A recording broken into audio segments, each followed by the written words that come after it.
16వ ఆర్థిక సంఘము ఈరోజు వివిధ రాష్ట్రాల పర్యటనలో భాగంగా ఆంధ్రప్రదేశ్ రాష్ట్రానికి కూడా రావడం జరిగింది. వైఎస్ఆర్ కాంగ్రెస్ పార్టీ తరఫున మరి సూచనలు, సలహాలు, అదేవిధంగా ఏవైతే రాష్ట్రానికి సంబంధించిన వ్యవహారాలు ఉన్నాయో తెలియజేయడం కూడా జరిగింది. ఒకటి, ముఖ్యంగా ఆర్థిక సంఘం చేసే సిఫార్సులు ఏవైతే ఉంటాయో రాష్ట్రాలకు సంబంధించిన పన్నుల వాటా కేంద్రానికి వివిధ పన్నుల ద్వారా ఏదైతే రెవెన్యూ సమకూరుతుందో, income tax, corporation tax, GST, customs, central excise ఇవన్నీ కూడా ఉంటాయో అందులో రాష్ట్రాలకు కూడా కొంత వాటా వస్తుందన్నమాట.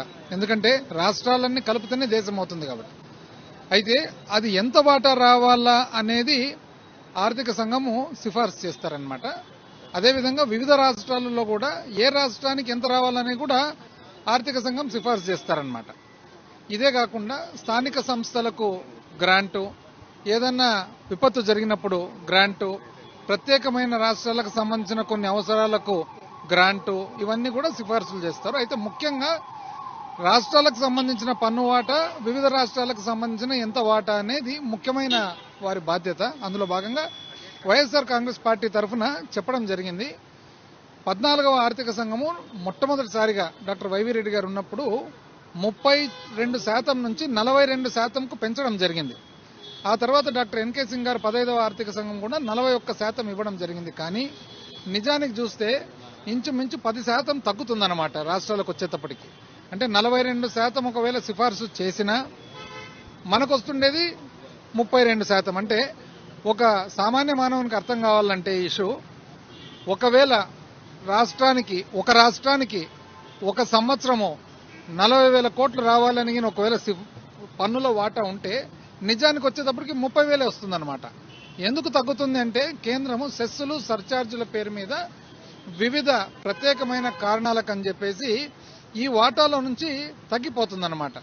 మేము వైఎస్ఆర్ కాంగ్రెస్ పార్టీ తరఫున మా సలహా ఏమంటే, అయ్యా 42 ఇచ్చినా మీరు మళ్ళా చేతికి వచ్చేటప్పటికి 30 వస్తుంది కదా, అట్లా బదులు ఒక పని చేయండి, 50 ఇవ్వండి.